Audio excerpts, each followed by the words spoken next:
bem-vindos ao Academy UFSC, um projeto da UFSC para quem busca conhecimento, desenvolvimento e informação. A Sinova criou o programa Inova UFSC, que surge para promover uma cultura de empreendedorismo e inovação na universidade.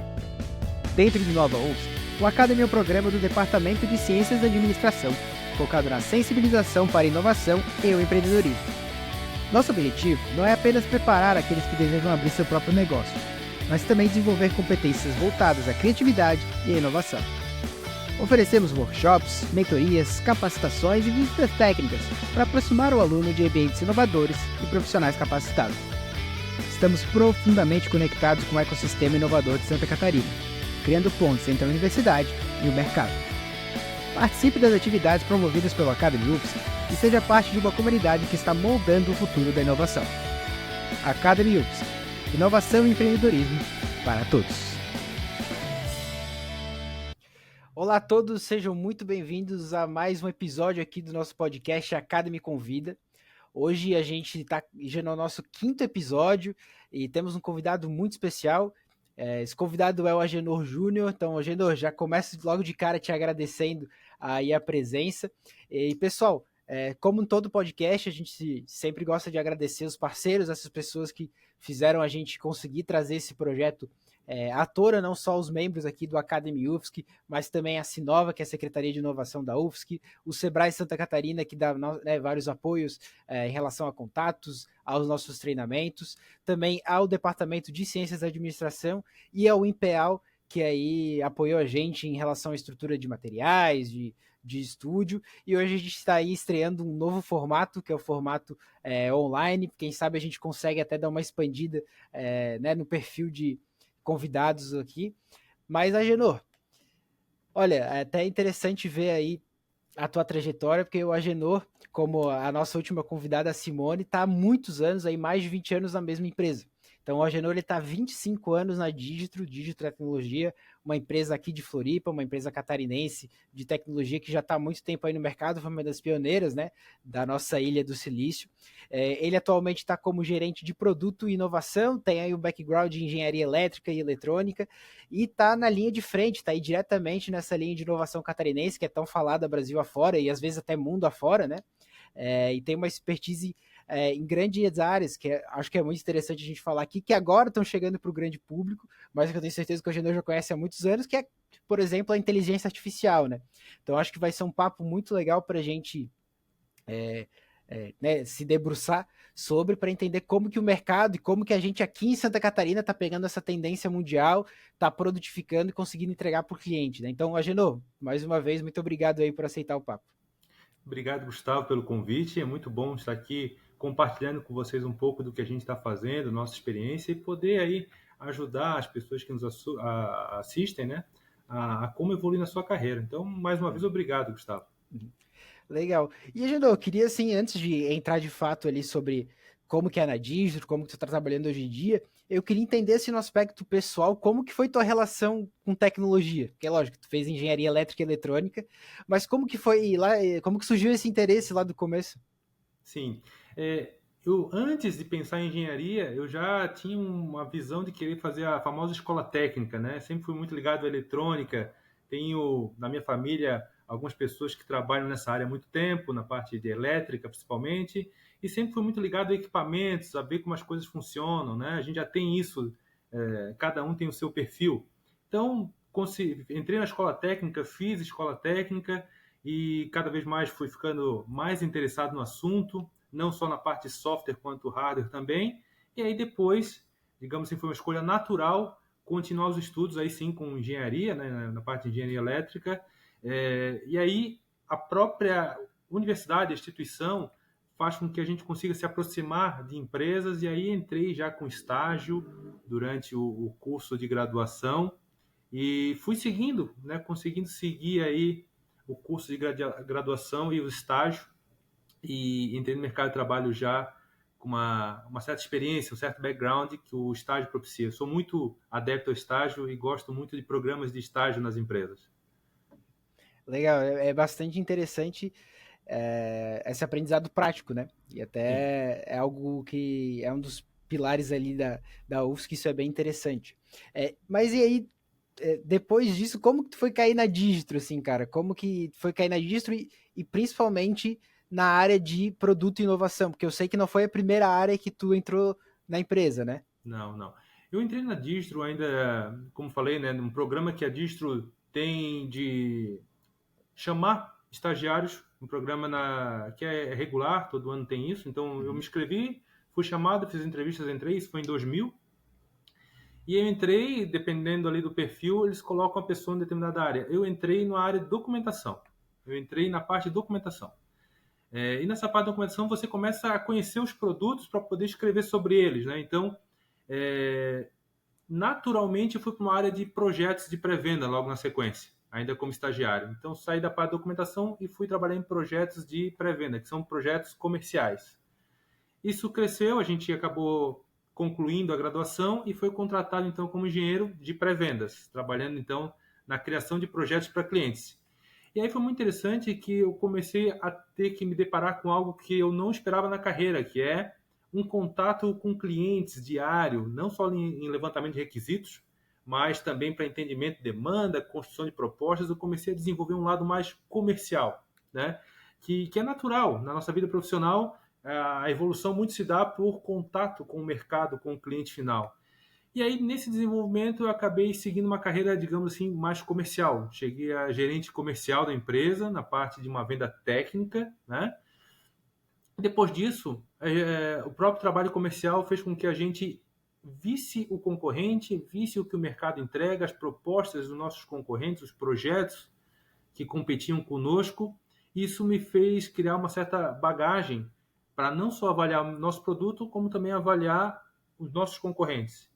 E a partir daí, a gente foi convidado para construir um núcleo de produtos e inovação da Distro.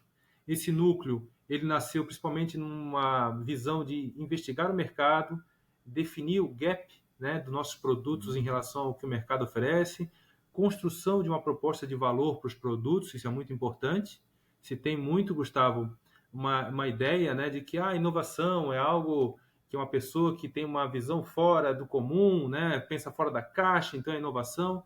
Não necessariamente. Você tem que entender com muita franqueza a dor do cliente. O que ele precisa de fato. Descobrir o que ele precisa é o que vai propiciar a inovação. Então, quando a gente começou esse trabalho na NPI, que é o Núcleo de Produtos e Inovação, a gente trabalhou muito mais em conversar com clientes, em pesquisar os mercados e, a partir daí, resolver problemas de determinados mercados, trabalhando de uma forma, digamos assim, mais nichada, vendo os mercados e resolvendo os problemas daqueles mercados. E aí, com isso, o núcleo foi crescendo. Hoje, os gerentes de produto da Digio estão todos nesse núcleo, né? E atuamos, então, tanto no mercado corporativo como no mercado de governo, na parte de comunicações e também análise de dados e inteligência, que aí envolve a IA e por aí vai, né? Então, tudo começa, né, para quem quer trabalhar com inovação, tudo começa em qual o problema que eu vou resolver. A tecnologia vem como ferramenta, mas entendendo o problema, você já está com um meio caminho andado. Uhum. Legal. E como que vocês como que vocês fazem esse processo assim no dia a dia? Esse contato que vocês fazem para poder entender essa demanda é dos clientes que vocês já têm? Vocês fazem entrevistas com às vezes clientes que vocês almejam alcançar? Lógico, vocês trabalham com dados, inteligência de dados, imagino que seja fácil até manipular, às vezes, algumas informações que a gente encontra, seja na internet, em bancos de dados, mas como que é esse processo para captar essa demanda de uma maneira específica, né? Isso. A empresa, ela define, através da sua área comercial e da estrutura, ou seja, das portas que ela consegue abrir, né, dos mercados onde ela tem mais afinidade, seja por conta da marca, seja por conta da presença comercial, quais são as áreas que ela quer atuar. Então, por exemplo, a área financeira, área de cooperativas de crédito, ou área médica, área de saúde, né?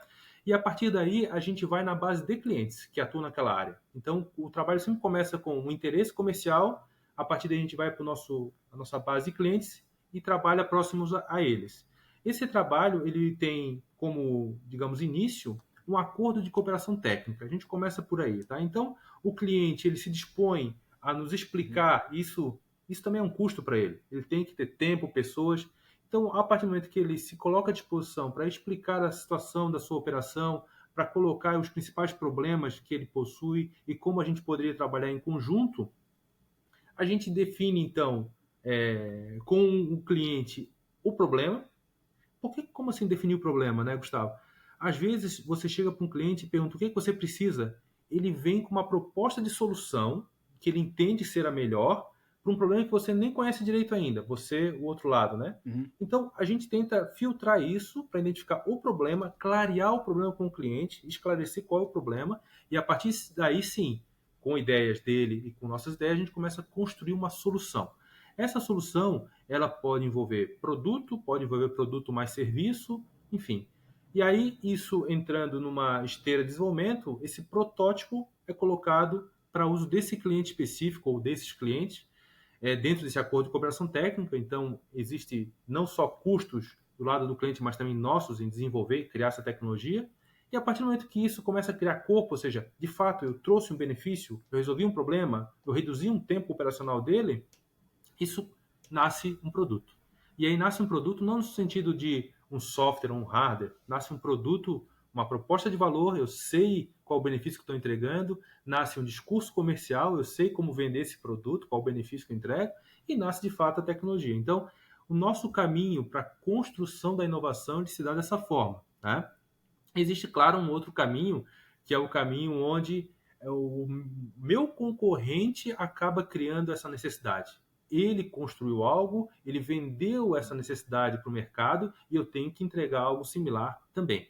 Esse é um lado da inovação que acaba sendo reativa. Né? A gente, na verdade, vai inovar na criação de uma tecnologia para entregar um valor que o mercado já comprou, uma ideia que o mercado já comprou. O que a gente gosta de fazer é entender problemas e criar valor em cima disso. Tá? Esse seria o melhor caminho. E a gente faz muito acordos de cooperação técnica com nossos clientes. Isso é bem interessante de acordo de cooperação técnica, porque eu imagino que os próprios clientes acabam recebendo uma solução personalizada. Lógico que em troca que a Digitro possa comercializar com as outras pessoas, né, com os outros, enfim, seja o governo, seja outras organizações que têm esse foco. Mas até para quem não conhece muito a Digitro, eu gostaria que tu explicasse. E aí, pegando assim na linha dessas tecnologias que você falou que usam como ferramenta, quais são as ferramentas que vocês estão se especializando para poder resolver essas soluções? E aí tem, enfim, inteligência de dados, tem questão de inteligência artificial. Então, quais são essas ferramentas? Porque eu imagino que a inovação também seja muito relacionada a isso, né? Nem toda inovação vai ser super disruptiva. É tu saber que tu é bom e dizer, olha, com esse problema a gente tem essas ferramentas para resolver, né? Como que Sim. vocês encaminham isso dentro da Digistro hoje? Isso. Existem dois grandes núcleos aqui dentro da empresa que são como caixas de ferramentas para a inovação. Né? O primeiro deles é o nosso time de análise de dados. Nós temos produtos próprios que integram com fontes externas, que recebem dados estruturados e não estruturados, e a partir daí a gente pode fazer uma série de correlações, uma série de entregas de informações. A entrega é o resultado do produto, né? Agora, a ferramenta é a nossa estrutura de análise de dados. Né? E um outro time, que também está ganhando muita força aqui dentro, como em várias empresas de tecnologia, não só de Florianópolis, como do mundo inteiro, é o time de inteligência artificial. E aí a gente tem aqui as divisões internas. Tem o pessoal que trabalha mais na parte de processamento de linguagem natural, que é o quê? Que é o trabalho em cima da análise do comportamento de linguagem, do diálogo humano, né? Seja para identificar padrões, seja para criar robôs de automação e atendimento, ou seja, robôs que se comportam como humanos. Né? Então, tudo que envolve o tratamento da linguagem humana, seja para reproduzi-la ou para interpretá-la, é feito por IA em um time específico. Tá?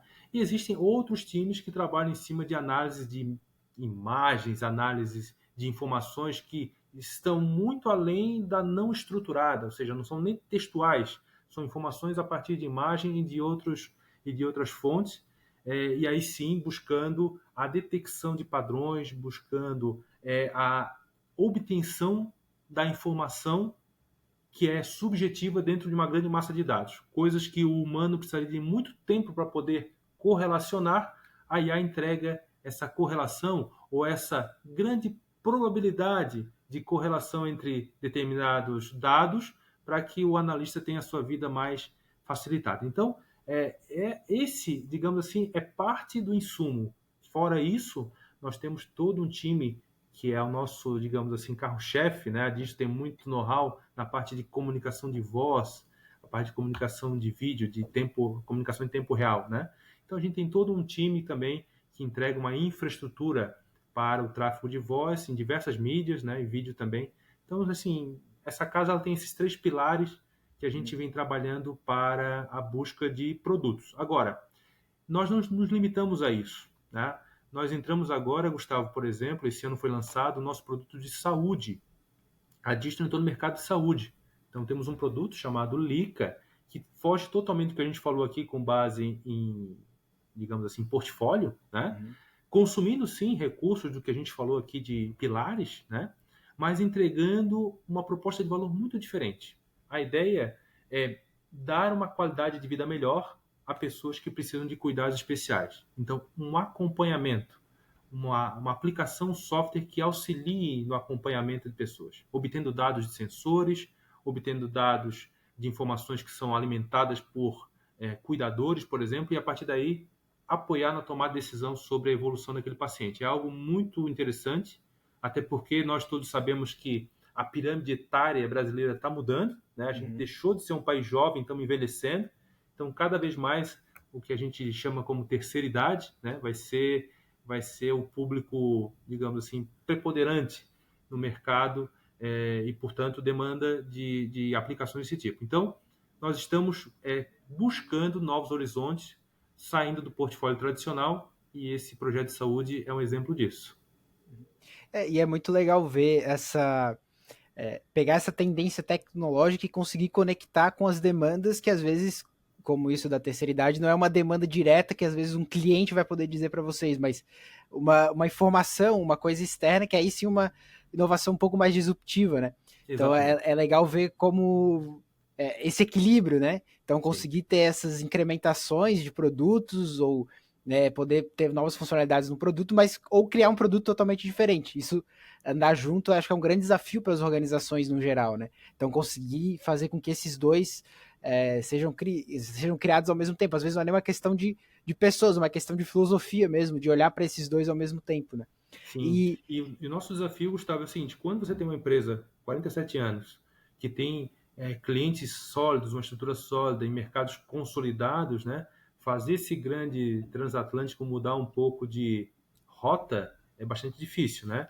Então, a comprovação de que o investimento no novo mercado ele vale a pena, isso é com base em dados, em pesquisas, né? No caso da saúde, foi até uma pesquisa realizada de forma muito simples, porque é notório a necessidade de mais investimentos nessa área, né?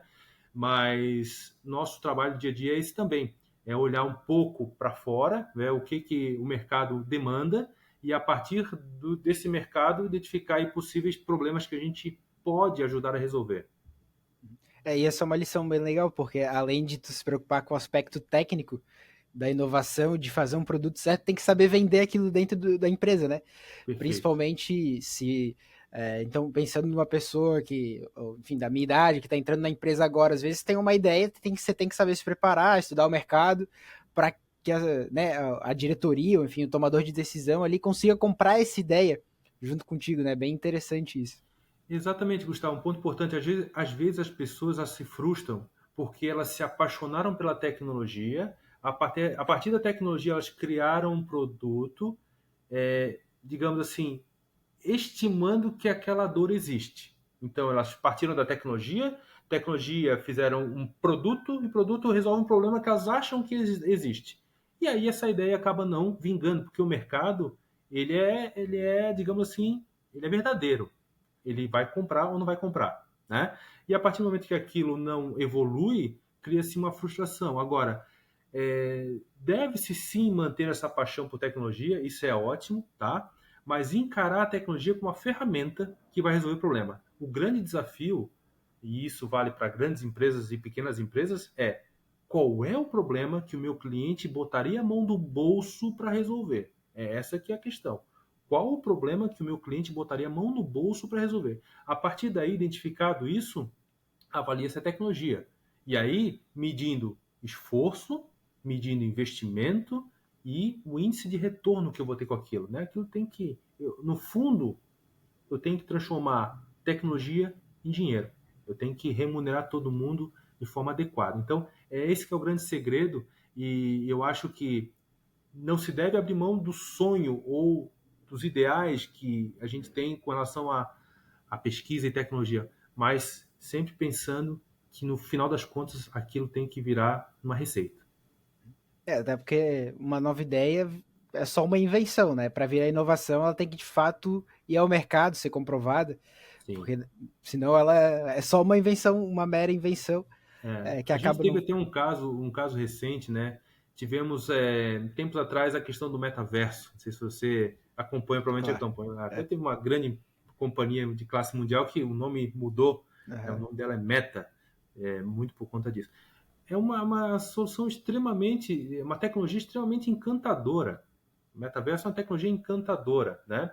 Agora, não se conseguiu até agora transformar isso em dinheiro. Vai se conseguir? Provavelmente sim, até porque a tecnologia, quando aplicada no momento certo, o mercado ele monetiza, ele transforma aquilo em receita, né?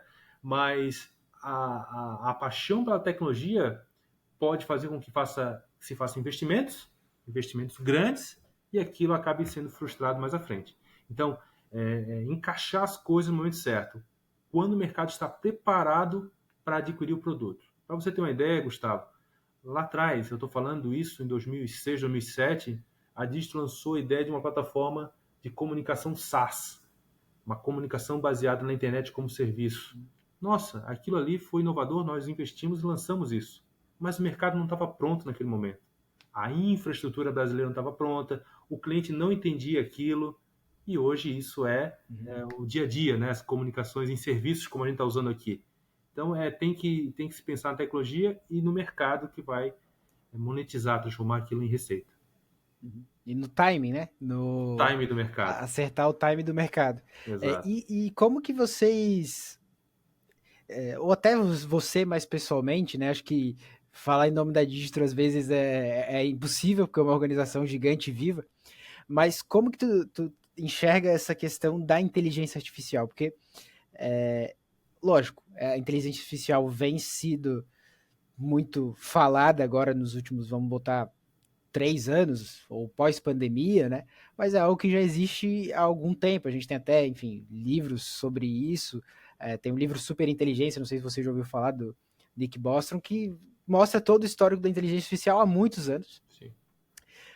Porém, agora que a gente está conseguindo, de fato, ver isso com os próprios olhos, né? Eu consigo mostrar para qualquer um ali um Mid Journey gerando uma imagem, consigo fazer uma pesquisa mais complexa no chat GPT, ou agora a gente no Google, né? Faz uma pesquisa no Google normal, já aparece o Gemini ali compilando algumas informações mais importantes, às vezes você já consegue pescar ali mesmo o que você quer. A gente vê essa produtificação justamente da inteligência artificial crescendo mais nesses últimos anos. Mas por onde você e tu enxerga o mercado caminhando, assim, até pensando em pessoas que talvez tenham esse gosto inicial por tecnologia, como você teve lá atrás, e que pensam, putz, isso é interessante, eu queria trabalhar para isso. Para onde que essas pessoas têm que estar atentas, assim, na tua opinião? Sim. Como você falou, a inteligência artificial não é algo recente, de fato já se trabalha há muito tempo com isso, mas a grande sacada, né, o que fez ela se tornar popular no momento foi a interface, o fácil acesso que se conseguiu para consumir agora. Né? Então você tem aí ferramentas que te disponibilizam prompts para que você possa fazer perguntas abertas, um diálogo natural. Então qualquer pessoa consegue abrir um site do ChatGPT ou do próprio Gemini, você citou aqui na pesquisa do Google, e começar a consumir o que a IA entrega. Claro, houve evoluções nas entregas também, não há dúvida disso. A capacidade de processamento e os algoritmos melhoraram muito. Mas por que ela se tornou tão popular? É porque agora todo mundo consegue usar. Então ela passou a ser um produto de consumo de massa, né? E aí que está a grande jogada. Existem vários problemas no mundo que a IA vai conseguir resolver. o que tem que se pensar é nessa interface homem-máquina, né? Então, por exemplo, o prompt de uma pergunta aberta que o ChatGPT ou o Gemini ou outras ferramentas colocaram, ela está criando ali um chat de fato. É como se fizesse uma conversa entre um homem e máquina de forma muito natural e ela responde para você, traz os dados. Você pede uma imagem, você manda uma imagem, pede uma análise, enfim, tudo de forma muito amigável.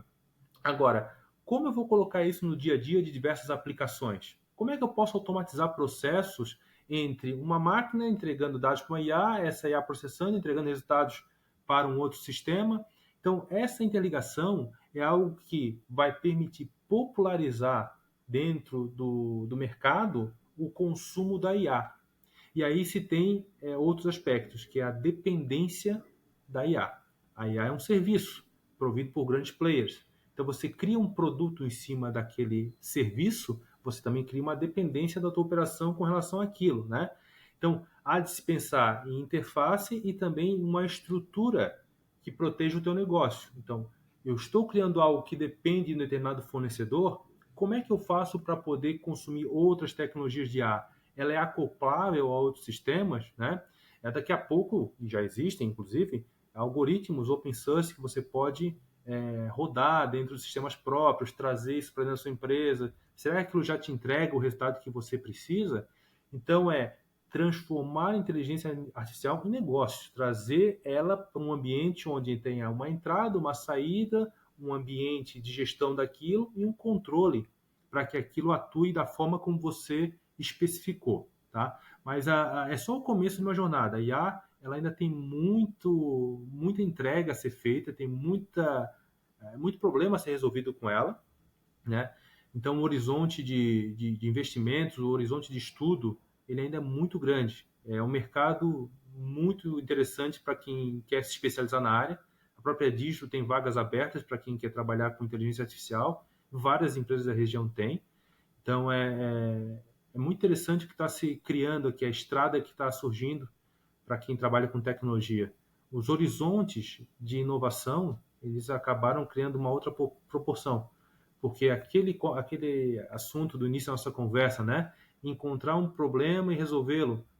Os problemas agora passam a ser de uma outra escala. Eu tenho uma tecnologia que consegue resolver coisas inimagináveis, que eu não tinha como tratar no passado. Então, tendo esse olhar com o pé no chão, entendendo que tudo tem que ser estruturado de uma forma simples para o usuário, uma forma, digamos assim, controlada para o fornecedor do produto, no caso o desenvolvedor, e que tenha formas de acoplar a outros motores de IA, não ficar dependente de um determinado fornecedor, você tem aí muito mercado pela frente. E até é uma coisa muito interessante isso que você falou de interface, porque eu acho que existe um estigma de que, beleza, a IA é tecnologia, a tecnologia está crescendo, então a gente vai precisar de uma penca de programador mais do que já precisa. Só que esses programadores, ou essas pessoas interessadas em tecnologia, eles também têm que ter, junto com esse interesse por tecnologia, ter conhecimento de design de UX, UI, né, User Interface, User Experience, saber de gestão de produtos, saber de ter toda essa gama de habilidades para conseguir, de fato, como a gente está falando, produtificar a IA, que aí vai ter, lógico, todos os aspectos mais técnicos de conseguir tunar, né, fazer o fine tuning da IA, que até é uma coisa legal para tu explicar como que vocês fazem isso na distro, visto que vocês tem os motores próprios, né, da distro aí de IA, de conseguir fazer que a IA treine e te ajude, te responda naquilo que você quer. Até numa entrevista, inclusive fica a recomendação ali que o Agenor deu, que fala também sobre essas coisas. Na Jovem Pan ele fala, se você tem uma empresa de camiseta, se eu não me engano era o exemplo, e aí você não treinar a IA, ela pode dizer que a melhor camiseta é do teu concorrente, né? Então, como é que é interessante que a gente faça isso? Então, eu queria até entender como é que tu vê esse equilíbrio, assim, de saber o lado da tecnologia propriamente dita, mais hard, digamos assim, né, mais bruta, e o lado mais humano da relação, de conseguir fazer com que uma pessoa dos 8 aos 80 anos consiga usar aquilo com facilidade resolvendo o problema dela. Isso. É, no mundo da IA, o programador, o desenvolvedor, ele tem que ter um grande interesse em ser um pesquisador de tecnologia, tá? A linguagem de programação, ela passa a ser o seu instrumento natural para testar essas tecnologias, esses algoritmos, esses motores, né, de inteligência artificial. Então, quando você tem um problema a ser resolvido, você tem um portfólio de motores à disposição para consumir.